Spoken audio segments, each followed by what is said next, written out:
Esta conversación entre la mujer samaritana y Jesús tiene diferentes ángulos desde el cual nosotros podemos meditar, estudiarlo.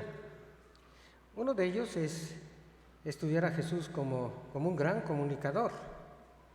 En alguna ocasión me invitaron a dar una conferencia sobre la comunicación y cuando hablé de la comunicación interpersonal precisamente tomé este pasaje, ¿sí?, de la gran capacidad que tenía Jesús para comunicarse con otros. Pero también este pasaje lo podemos estudiar como un clarísimo ejemplo y una guía para cómo presentar el mensaje de salvación, no tanto en los puntos que deban presentarse, sino en la manera como Jesús logra captar la atención, llevar a la mujer hasta creer en Él, de una manera realmente maravillosa. Y otra sería estudiarlo como el Salvador amoroso, como lo haremos en esta mañana. Pero podríamos encontrar otras maneras de estudiar este pasaje. Esta conversación es riquísima en enseñanza para nuestras vidas. Dice el versículo 1: Cuando pues el Señor entendió que los fariseos habían oído decir: Jesús hace y bautiza más discípulos que Juan, aunque Jesús no bautizaba sino sus discípulos, salió de Judea y se fue otra vez a Galilea. Jesús escuchó los rumores, pues, de los que se decía, pues, que él era más exitoso, diríamos, que Juan el Bautista. Y entonces Jesús lo que hizo es retirarse. Había varias situaciones que él tenía que resolver, tenía que salir para no causar algún problema. Primero, pues dejar que Juan el Bautista siguiera con su ministerio y que no lo compararan. No tenía ningún caso que él fuera comparado con Juan el Bautista. Sus ministerios eran diferentes. Entonces él dijo: bueno, ¿qué estoy haciendo aquí? Pues me voy. Pero no solo era ese. Recuerden que por allí había algunos seguidores, no diríamos discípulos propiamente, pues que no entendían, no comprendían perfectamente todavía el mensaje de Jesús. Y entonces, pues algunos de ellos pues ya quería que se declarara el Mesías. Incluso había quienes querían coronarlo rey. Y entonces él dijo: bueno, no es el momento. Jesús vino con un propósito. Él vino a servir, a entregar su vida por nosotros, a salvarnos. Obviamente el Señor será coronado, será rey, pero no en ese momento. Y entonces él dijo: yo salgo porque estos son capaces de cualquier cosa con tal de seguir sus propósitos. Entonces él salió de ahí. Y el otro es que pues las autoridades podrían verlo, ya lo veían, por lo menos las autoridades judías, como un peligroso individuo para ellos con respecto a la cuestión religiosa, pero los romanos podrían verlo también, y eso siempre los fariseos especialmente y los saduceos procuraron que los romanos lo vieran como un enemigo político. Y entonces él dijo: no es el momento de enfrentar estas situaciones, y se retiró y se fue a Galilea. Dice que salió, versículo 3, de Judea y se fue otra vez a Galilea. Y era necesario pasar por Samaria. Si nosotros revisamos un mapa, nosotros podemos ver que en efecto podría ser una ruta, es decir, por una necesidad geográfica, atravesar Samaria para ir de Judea a Galilea, pero no necesariamente. Atravesar Samaria era el camino más corto, pero no era el único camino. Había otros caminos por los cuales Jesús podía llegar hasta Galilea, pero dice que le era necesario. ¿Tendría algún familiar ahí Jesús? Pues no, en Samaria. Pues quién sabe cuántos judíos tendrían algún familiar, sería extrañísimo, ¿verdad? Pero no tenía algún asunto de negocios que arreglar, pues no, tampoco.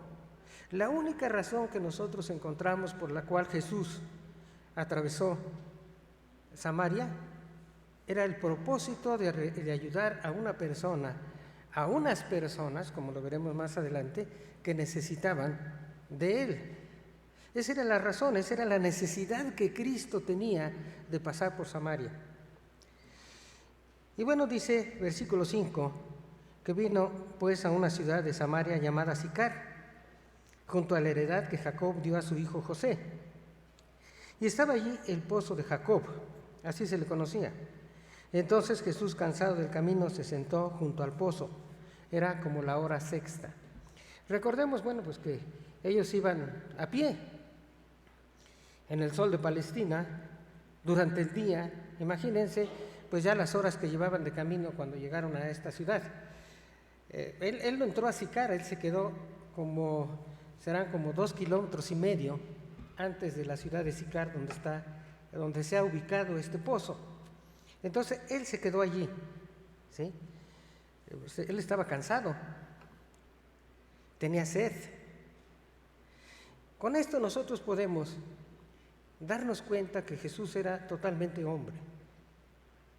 Estaba cansado, tuvo sed, ¿sí? Era un hombre como nosotros. Seguramente que buscó una sombra. Normalmente donde hay agua, pues crecen árboles, crecen plantas, ¿verdad? Entonces seguramente que buscó por ahí alguna sombra donde sentarse. Pero nosotros podríamos pensar, ¿era el lugar adecuado como para esperar que pasaran gente y hablarle de Cristo? ¿Nosotros qué hacemos cuando salimos a evangelizar? Pues buscamos un parque donde hay gente sentada para llegar y hablarle. Quizá vayamos a un centro comercial o vamos de casa en casa, pero buscar un lugar donde no hay gente, pues ahí se sentó, ¿verdad? Y dice que vino una mujer de Samaria a sacar agua. Y Jesús le dijo, dame de beber. Versículo 9, la mujer samaritana le dijo, ¿cómo tú siendo judío me pides a mí de beber, que soy mujer samaritana? Porque judíos y samaritanos no se tratan entre sí. Nosotros podemos ver en esta conversación que inicia Jesús grandes dificultades. Primero, en aquellos tiempos no acostumbraban conversar hombres y mujeres, y menos desconocidos, ¿verdad?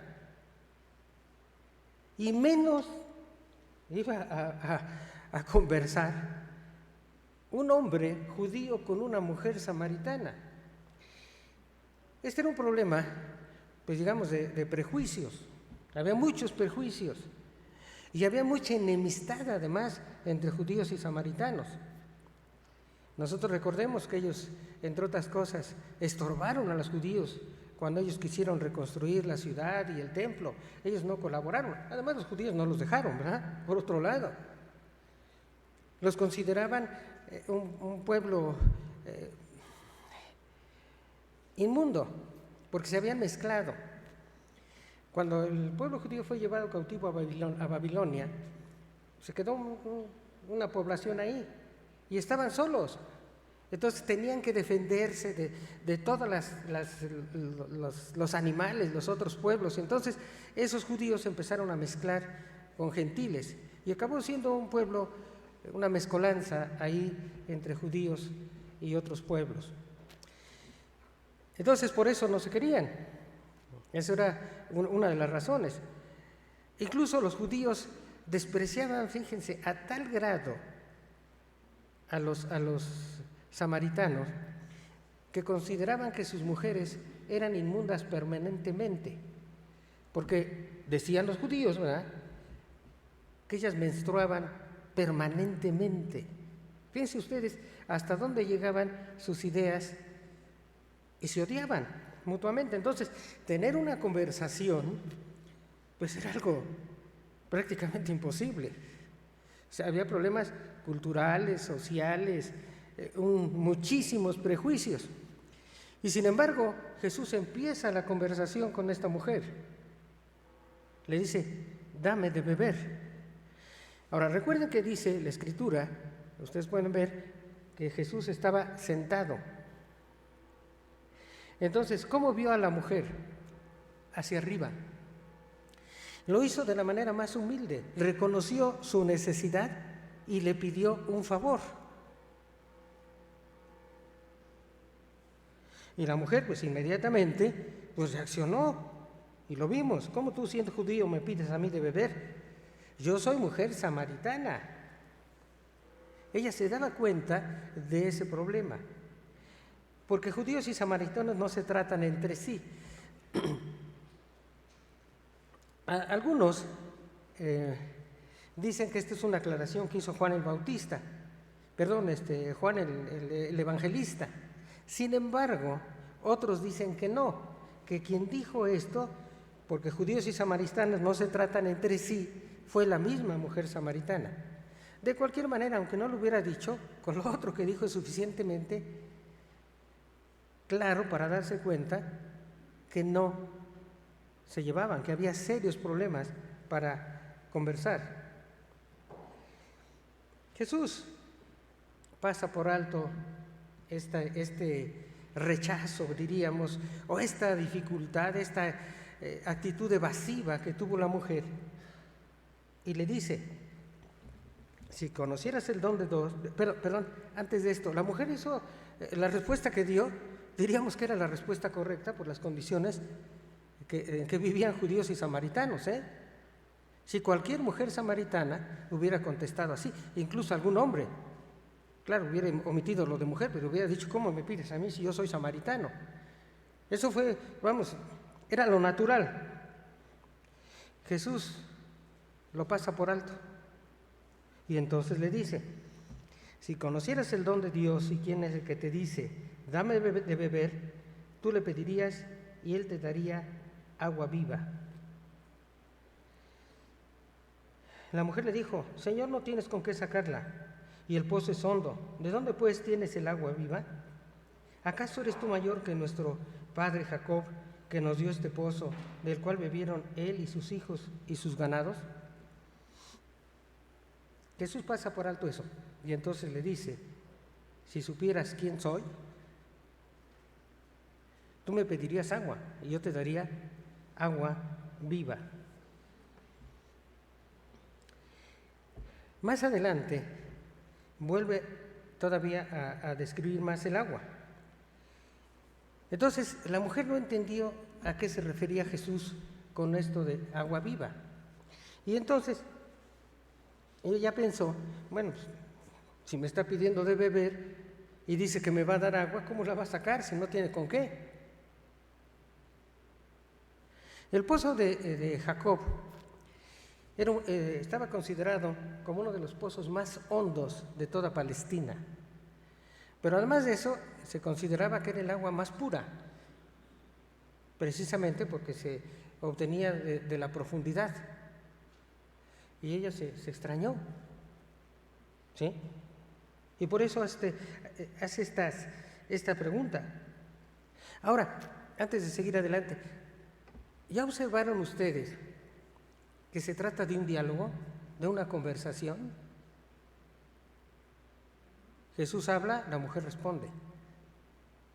Jesús vuelve a hablar la mujer, y se van turnando los papeles, ¿sí? Uno habla, el otro oye. El oyente se vuelve en hablante y el hablante en oyente. Y así se va toda la conversación. Y Jesús pasa por alto esta cuestión de no tienes con qué, eres mayor. Él no dice nada todavía. Y respondió Jesús, versículo 13, cualquiera que bebiere de esta agua volverá a tener sed, mas el que bebiere del agua que yo le daré no tendrá sed jamás, sino el agua que yo le daré será en él una fuente de agua que salte para vida eterna.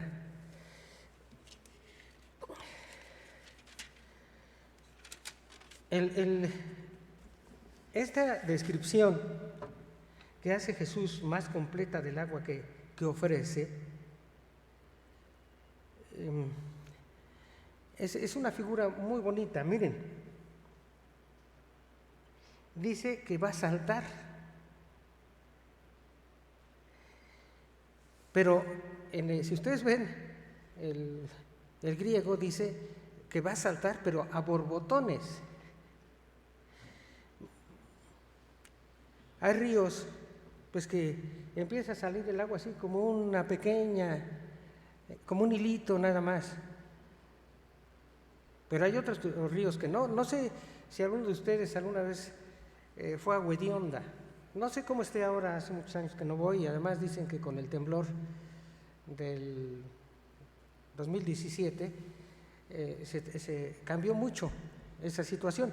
Pero había una parte donde brotaba el agua, ahí, pero era una cantidad de agua enorme, miles de litros al día salían de esa fuente.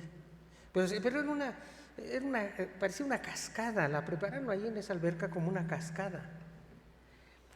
Hay otros ríos, por lo menos en fotografía los podemos ver, cómo brota el agua, pero grande. Los borbotones no son chiquitos, no como que hierve, sino como que es expulsada. Así habla ese es el agua que Jesús ofrece. A veces nosotros decimos como que esta figura no la entiendo muy bien.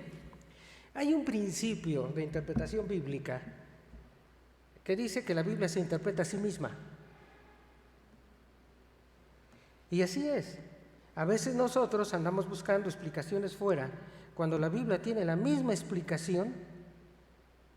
En la misma Biblia está la misma explicación de esto que parece que es oscuro. Busquen, por favor, ahí mismo en Juan, pero el capítulo 7, el versículo 37. Juan 7, 37.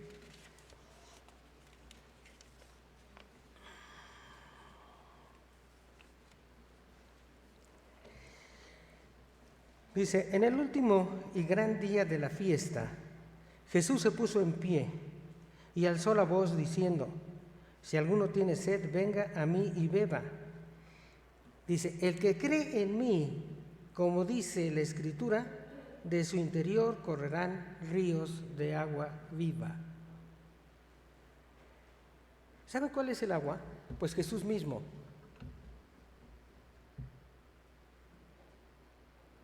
Cuando nosotros creemos en Él, cuando se cree en Él, dice, como dice la Escritura, entonces empieza una nueva vida. Empieza a brotar del interior de uno mismo esa vida que Jesús ofrece. Y nosotros sabemos, dice el versículo 39, dice: esto dijo del Espíritu que habían de recibir los que creyesen en Él, pues aún no había venido el Espíritu Santo, porque Jesús no había sido glorificado. Cuando nosotros creemos en Cristo y el Espíritu Santo ya vino, ¿verdad?, en Pentecostés, entonces ahora el Espíritu Santo hace que brote de nosotros una nueva vida, una vida diferente. Y Jesús está ofreciendo a la mujer samaritana algo que va a satisfacer su vida. La mujer le dijo, después de que Jesús le ofreció este tipo de agua: dame esa agua para que no tenga yo sed ni venga aquí a sacarla. La mujer no había entendido todavía. Seguía insistiendo que Jesús iba a sacar el agua de ahí. Y entonces Jesús ahonda más en la necesidad de la mujer. Y le dice, no le da una explicación, pues. No le dijo: mira, estás mal, no voy a sacar el agua. Esto se trata de un asunto espiritual, nada. Ni la regañó. No le dije: ay, pues mujer, no entiendes nada. No. le hace una petición, dice: ve, llama a tu marido. Respondió la mujer, dijo: no tengo marido. Jesús le dijo: bien has dicho, no tengo marido. En el griego, la palabra, cuando la mujer dice que no tiene marido, ¿sí? No tengo marido, así lo dice en ese orden. Pero cuando Jesús le dice: bien has dicho, dice: marido, bien has dicho, marido no tengo. Le dijo: porque 5 maridos has tenido y el que ahora tienes no es tu marido. Esto has dicho con verdad. La mujer no mintió. Le dijo: me he casado 5 veces y me he divorciado 5 veces.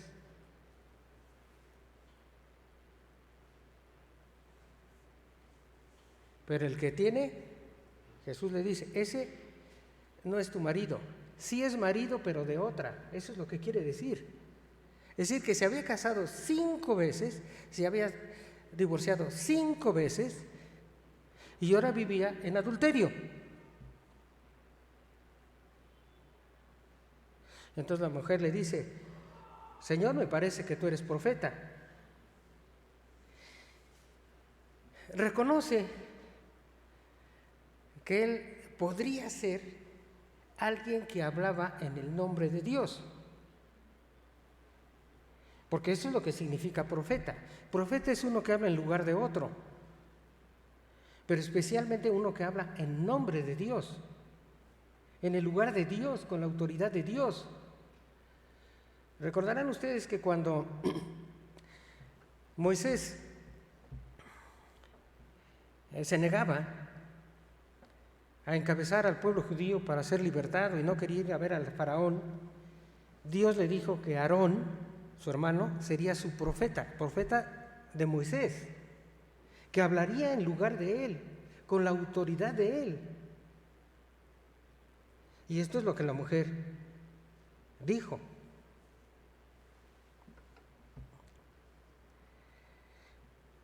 Pero viene otro intento de evadir y desviar la conversación. No le gustó que le señalaran su pecado, sus pecados. Nuestros padres adoraron en este monte y nosotros decís que en Jerusalén es el lugar donde se debe adorar. Los samaritanos adoraban en el monte de Gerizim. Precisamente el pozo se encuentra a las faldas del monte Gerizim. Y allí es donde ellos ofrecían sacrificios, los samaritanos. Los samaritanos creían en el Pentateuco, pero no aceptaban ni los salmos ni los profetas. Los judíos, cuando se referían al Antiguo Testamento, hablaban de la ley, es el Pentateuco, los salmos y los profetas. Y de esa manera dividían el Antiguo Testamento. No como nosotros, que hablamos de Pentateuco, libros históricos, libros poéticos, profetas mayores, profetas menores, ¿sí? Los libros, dije proféticos, ¿no? No, poéticos, perdón. ¿Sí? Nosotros así la dividimos, ellos no. Ellos hablaban de ley, salmos y profetas. Pero ellos nada más aceptaban la ley, el Pentateuco. Y por eso hablaba de dónde adorar. Ahora, fíjense la habilidad de la mujer. Era una mujer inteligente. Le saca un asunto religioso. Como a veces nosotros vamos a presentar el Evangelio, les estamos hablando y las gentes tratan de desviarnos siempre hacia otras cosas religiosas, incluso de la Biblia, y nosotros a veces caemos en la trampa. Y ahí nos vamos siguiéndolos, ¿no?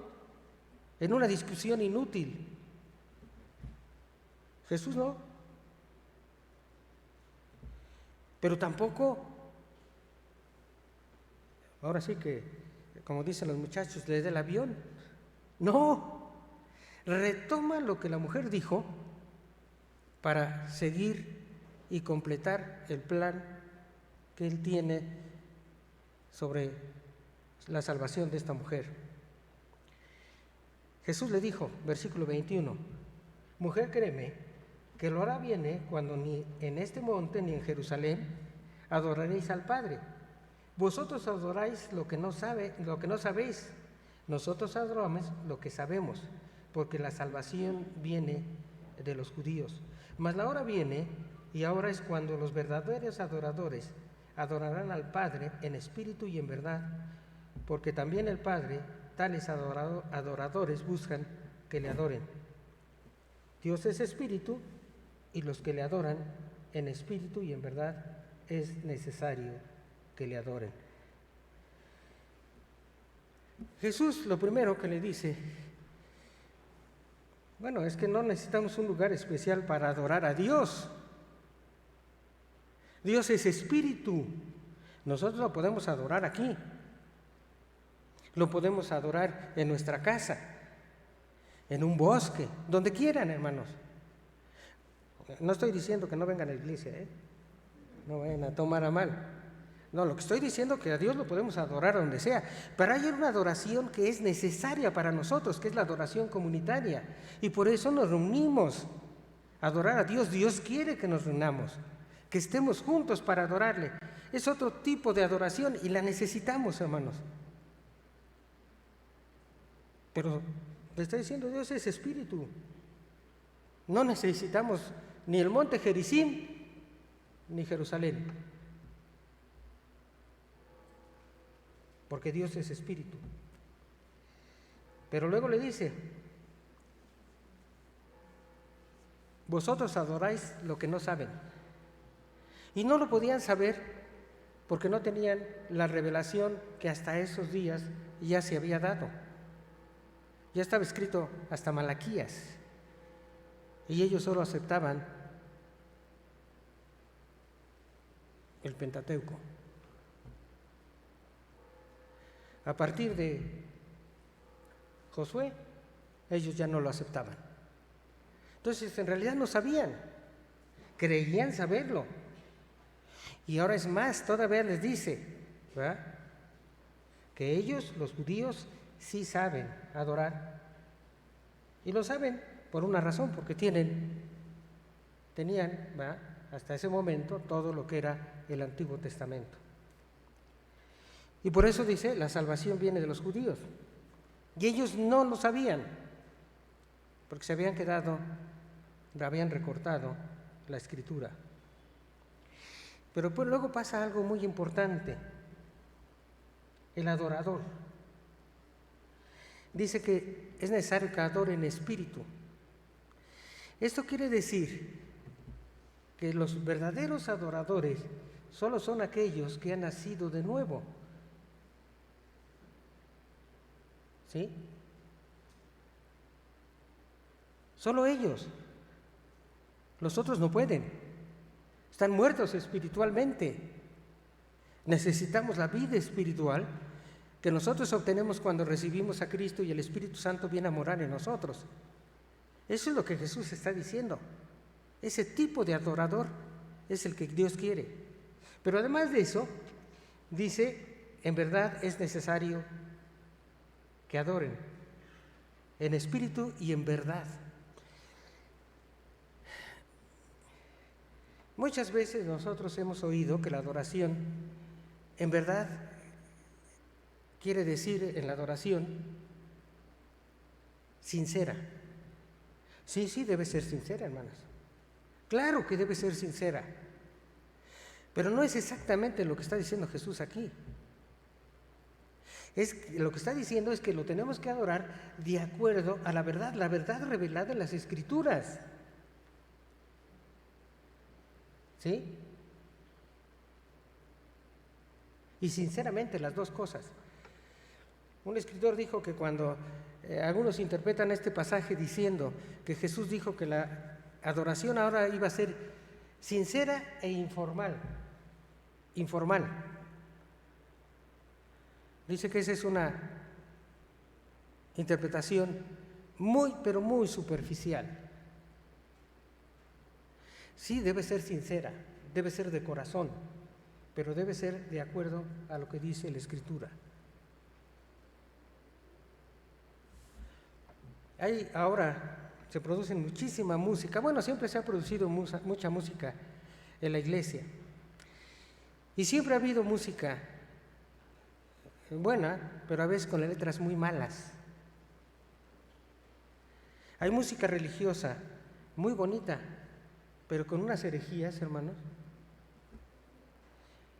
Cuando uno lo escucha y dice uno, qué música tan bonita y qué mala letra. Se trata pues también de que nosotros adoremos de acuerdo a lo que dice la Escritura, que adoremos al Dios de las Escrituras, a Jesús como se nos enseña en las Escrituras. Y esto es lo que le dice a la mujer. Y luego la mujer otra vez sale, ¿verdad? Con otra cuestión, otra evasión. Le dijo la mujer, sé que ha de venir el Mesías llamado el Cristo. Aquí, por cierto, en el griego no dice el Mesías, dice que ha de venir Mesías. Lo usa como nombre propio, llamado el Cristo. ¿Sí? Cuando Él venga nos declarará todas las cosas. Entre los samaritanos había pues la enseñanza que cuando viniera el Mesías, Él iba a saber todo y lo iba a decir, se los iba a comunicar. Eso es lo que creían. Y entonces Jesús se revela. Dice, yo soy el que habla contigo.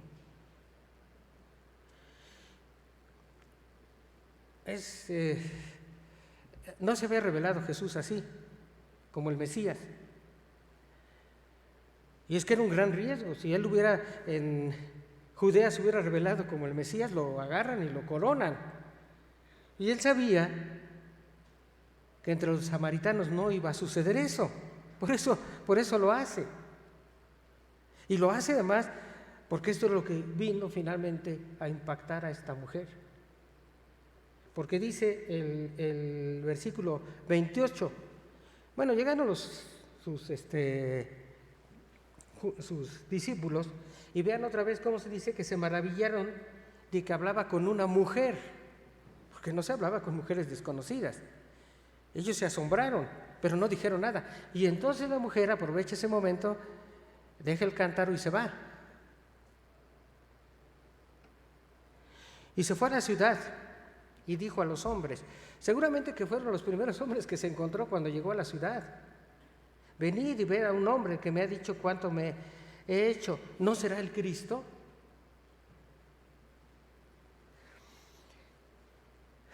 Pareciera ser que la mujer no creía, sí creía, pero no tenía un conocimiento completo para creer como, digamos, creemos nosotros. Además, pues era una fe que iniciaba, incipiente. Ahora, Juan, vean la honradez de los escritores de la Biblia. Juan pudo haber dicho, venid y ver a un hombre que me ha dicho todo, es el Cristo. Pero no lo hizo, porque los escritores de la Biblia fueron siempre honrados, hermanos. No dijeron lo que no se dijo. Por eso nosotros encontramos expresiones como esta, o como la del padre, que cuando Jesús le dice que si cree es posible que su hijo sane, y él le dice creo, y luego añade, ayuda a mi incredulidad. Pues los escritores pudieron haberse brincado eso nada más para demostrar la fe. No lo hicieron, porque eran honrados, hermanos. Eran íntegros en lo que estaban escribiendo, por eso la Biblia es confiable.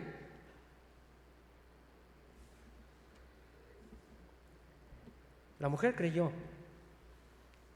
Y lo vemos más adelante, todavía de manera más clara. Invitan a Jesús a entrar a Sicar y entra y les predica a los hombres y predica en esa ciudad.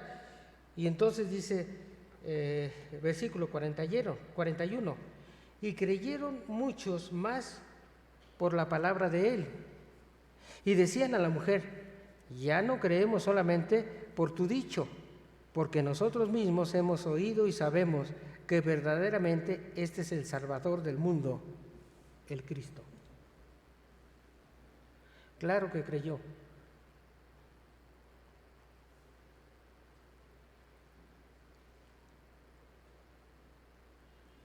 Algunos no creen y vienen una y otra vez a la iglesia, a estas, a otras, ¿verdad? Les presentan el Evangelio y no creen. Siempre buscan la manera de evadirse y encuentran muchas maneras, cuestiones religiosas, cuestiones políticas. Esta mujer y estos hombres seguramente que no sabían todo, no podían haber creído todo, y sin embargo creyeron. Esta mujer creyó porque esta mujer necesitaba perdón. Necesitaba perdón. Ella tenía sed de perdón. Tenía muchos complejos de culpa. ¿Por qué fue en la tarde a sacar agua? Las mujeres no iban a sacar agua, nadie iba a sacar agua por las tardes. Eso era por las mañanas, muy temprano. ¿Saben por qué? Porque el trabajo de sacar agua es pesadísimo. Y añádanle ustedes el calor y lo abrasador de un sol de Palestina, ir a sacar agua después de las 7 de la mañana, digamos, era un verdadero martirio. E iban en grupos. La mujer salió en la tarde, porque eran como las 6 de la tarde, sola.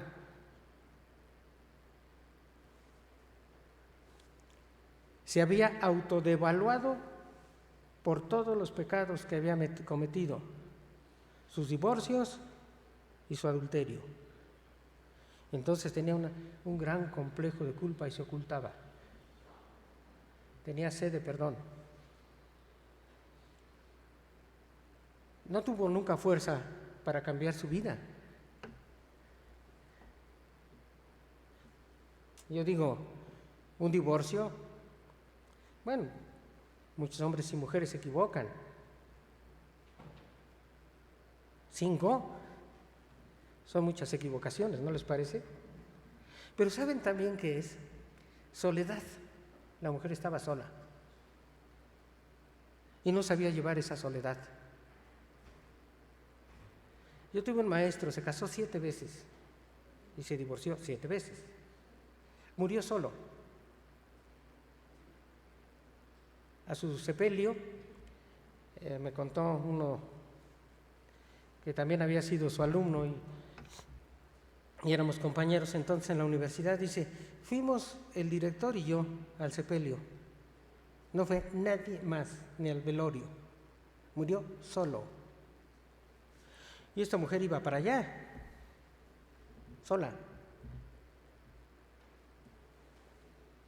Cristo le ofrece la presencia de Dios, la presencia del Espíritu Santo en su vida. Ella tenía sed de Dios. Por eso creyó. Se trató de evadir. Insisto, como muchos se evaden. Yo les invitaría a que dejaran las evasiones y creyeran en Cristo. Y como Jesús le dijo a la mujer samaritana, cualquiera que bebiere de esta agua volverá a tener sed, mas el que bebiere del agua que yo le daré no tendrá sed jamás, sino que el agua que yo le daré será en él una fuente de agua que salte para vida eterna. Brotará de su alma, desde su interior, una vida limpia, una vida de satisfacción. Incluso esa vida la podrán ustedes compartir y dará satisfacción a otros. Vamos a orar. Nuestro buen Padre Celestial, te damos gracias porque en la Biblia, en tu palabra, nosotros podemos encontrar esta agua, te podemos encontrar a ti, creer en ti para tener vida eterna. Señor, yo te pido en esta mañana que si alguien aquí ha estado evadiéndote, no ha creído, se niega a creer en ti, que tu Espíritu Santo obre para que pueda tomar esta decisión de creer en ti. En tus manos, Señor, los ponemos y te rogamos que tu Espíritu Santo obre en ellos de tal manera que puedan expresar que han creído en Cristo. Amén.